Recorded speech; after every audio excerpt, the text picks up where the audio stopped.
Assalamualaikum warahmatullahi wabarakatuh.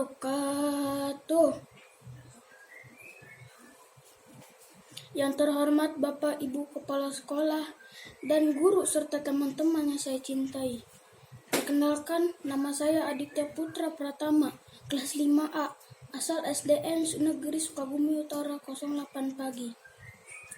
Hari ini, dalam rangka Maulid Nabi Muhammad SAW, saya akan memberikan sedikit pidato dengan tema Nabi Muhammad SAW sebagai teladan umat manusia.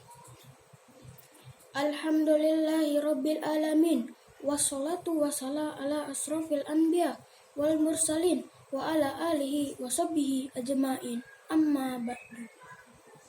Hadirin yang dirahmati Allah Subhanahu wa Ta'ala, pertama mari kita ucapkan Alhamdulillah sebagai sanjungan dan rasa syukur kita kepada Allah, karena pada hari dan bulan yang mulia ini Allah masih memberikan nikmat dan kesehatan kepada kita sehingga kita bisa hadir pada acara peringatan Maulid Nabi Muhammad SAW. Kedua, semoga salawat kita mengalir ke haribat baginda Nabi Muhammad SAW, di mana pada hari ini peringati kelahirannya. Semoga dengan adanya peringatan ini, semoga kita semakin cinta kepada Rasulullah sehingga kelak kita akan mendapatkan syafaatnya. Hadirin yang dirahmati Allah, sebagaimana dalam firman Allah dalam Al-Quran surat Al-Ahzab ayat 21, yang artinya sesungguhnya pada diri Rasulullah ada teladan yang baik bagimu, yaitu bagi orang yang mengharapkan Allah dan hari akhir serta banyak berzikir kepada Allah.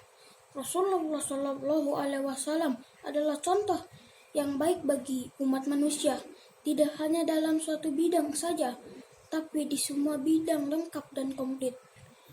Rasulullah SAW menjadi contoh dalam berkeluarga, menjadi pendakwah, menjadi guru, menjadi bisnisman, menjadi polisi, panglima perang, dan banyak yang lainnya. Jadi sangat pantas jika Allah menjadikan Rasulullah SAW sebagai suri teladan bagi umat manusia. Walaupun Rasulullah sama-sama manusia dengan kita, tetaplah tentu yang menjadi contoh beda kualitasnya dengan yang mencontoh. Misal, kita sebagai manusia perlu tidur. Rasulullah sebagai manusia juga tidur. Namun, tidur kita dengan Rasulullah jelas berbeda.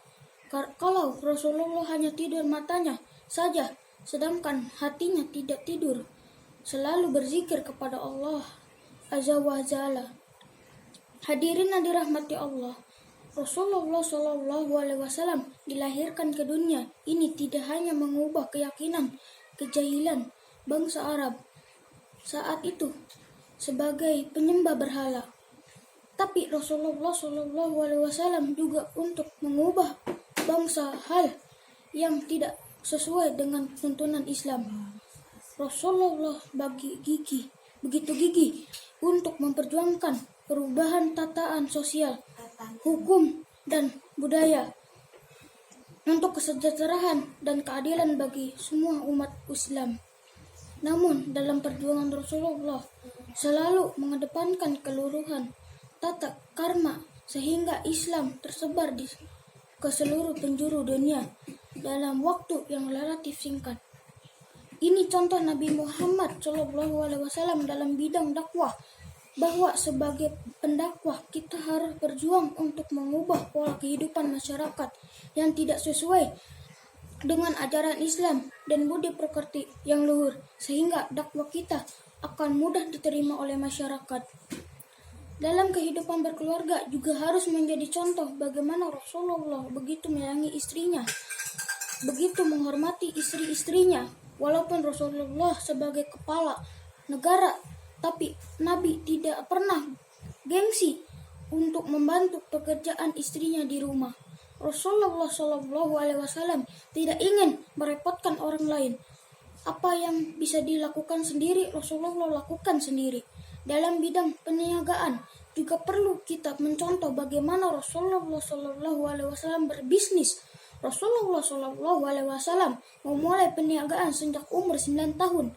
Dalam berbisnisnya, Rasulullah sangat jujur, bahkan beliau mendapatkan Al-Amin, yaitu yang dapat dipercaya karena kejujurannya.